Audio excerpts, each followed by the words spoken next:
Halo, Assalamualaikum warahmatullahi wabarakatuh. Bagaimana kabarnya Bapak Ibu sekalian? Semoga sehat selalu. Baik, bertemu lagi dengan saya.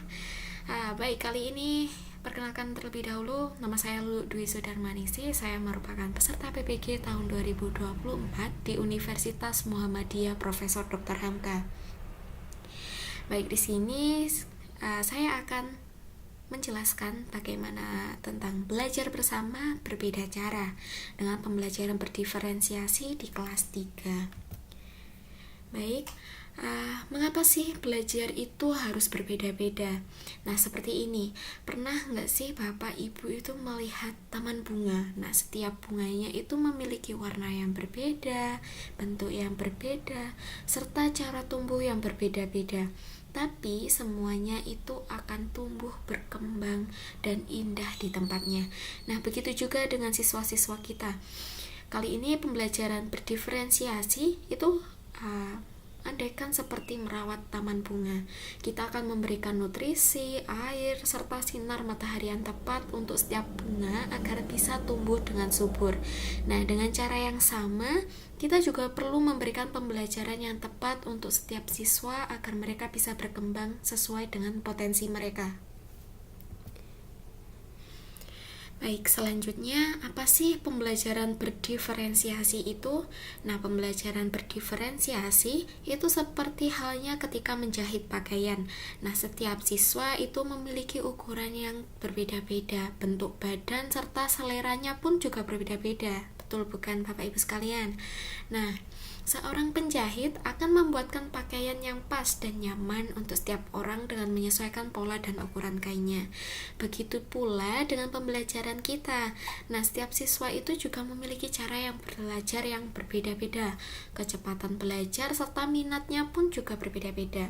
Nah, pembelajaran berdiferensiasi ini merupakan salah satu upaya guru untuk menyesuaikan proses pembelajarannya agar sesuai dengan kebutuhan dari setiap siswanya. Jadi, guru itu tidak hanya memberikan materi yang sama untuk semuanya, tetapi juga menyesuaikan cara penyampaian materi, tugas, serta penilaiannya agar setiap siswa bisa belajar dengan optimal dan mencapai potensi terbaiknya. Dengan kata lain, pembelajaran berdiferensiasi ini seperti halnya memberikan pakaian pembelajaran yang pas dan nyaman untuk setiap siswa, sehingga mereka bisa belajar dengan senang dan efektif. Nah, selanjutnya ada beberapa manfaat pembelajaran berdiferensiasi, yaitu yang pertama, kita dapat meningkatkan motivasi belajar siswa. Kemudian, meningkatkan prestasi belajar siswa, hingga siswa dapat menumbuhkan rasa percaya dirinya sendiri. Kemudian kita juga dapat menciptakan suasana belajar yang menyenangkan. Nah, berikut merupakan langkah mudah dalam menerapkan pembelajaran berdiferensiasi. Nah, di sini yang pertama kita dapat melakukan dengan mengenali siswa, yaitu dengan melakukan penilaian awal untuk mengetahui gaya belajarnya, minatnya, serta tingkat kemampuannya.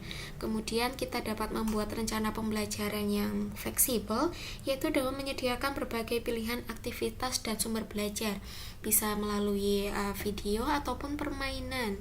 Nah, kemudian kita akan mengelompokkan siswa. Nah, ini bisa secara heterogen maupun homogen sesuai dengan kebutuhan pembelajaran kita nantinya. Kemudian kita bisa memberikan umpan balik yang konstruktif. Nah, di sini kita akan memberikan umpan balik secara individual kepada siswa dengan memberikan saran maupun motivasi. Kemudian yang terakhir kita dapat melibatkan orang tua. Nah, di sini kita dapat mengajak orang tua untuk bekerja sama dalam mendukung setiap pembelajaran anak ketika di rumah. Nah, baik, selanjutnya mari kita coba. Nah, di sini saya akan memberikan beberapa contoh ketika anak memiliki minatnya dalam mata pelajaran yang berbeda-beda. Nah, di sini anak-anak kita di kelas kita itu cukup unik. Betul atau tidak Bapak Ibu sekalian? Nah, ada yang suka cerita, ada yang lebih senang menghitung, ada juga yang suka bereksperimen.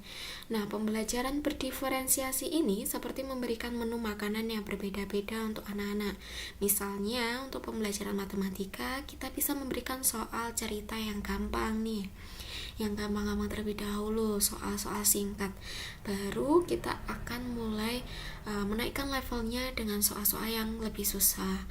Dan selain itu, untuk pembelajaran matematika kita bisa melakukan dengan permainan, dengan tebak-tebakan, ataupun dengan menonton video animasi tentang perhitungan ataupun yang lainnya. Nah, kemudian untuk pembelajaran bahasa Indonesia, kita bisa memilih buku cerita yang seru-seru sesuai dengan minat masing-masing anak-anak. Itu bisa tentang buku legenda ataupun buku cerita dongeng ataupun sebuah fakta-fakta menarik yang ada di sekitar lingkungan kita. Nah, kemudian ada pembelajaran IPA. Nah, di sini kita bisa mengajak anak-anak untuk melakukan eksperimen dengan alat-alat sederhana yang berbeda-beda. Alat-alatnya cukup sederhana saja yang mungkin bisa ada di sekitar kita, dengan membuat gunung api meletus secara sederhana dengan bahan-bahan yang ada. Itu juga bisa kita lakukan. Jadi semua anak itu bisa belajar dengan senang dan sesuai dengan kemampuannya. Nah, pokoknya kita itu akan membuat atau bikin belajar kita itu jadi lebih menyenangkan, agar anak-anak juga lebih mudah untuk memahaminya. Seperti itu. Baik, Bapak Ibu sekalian, pembelajaran berdiferensiasi ini merupakan kunci untuk membuat semua anak di kelas kita itu bisa belajar dengan senang dan berhasil. Nah, dengan menyesuaikan cara kita mengajar sesuai dengan kebutuhan dari tiap masing-masing anak, kita tidak hanya membantu mereka mencapai prestasi yang baik, tetapi juga dapat membuat mereka merasa lebih percaya diri dan semangat dalam belajar. Jadi, mari kita terus belajar dan mencoba hal baru agar pembelajaran di kelas kita semakin menarik dan bermanfaat.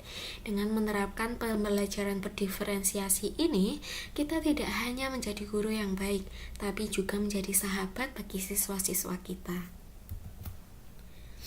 Baik Bapak Ibu sekalian, mungkin itu yang dapat saya sampaikan. Apabila ada saran dan kritikannya, jangan lupa tulis di komentar. Baik, sekian dari saya. Wassalamualaikum warahmatullahi wabarakatuh. Sampai berjumpa kembali.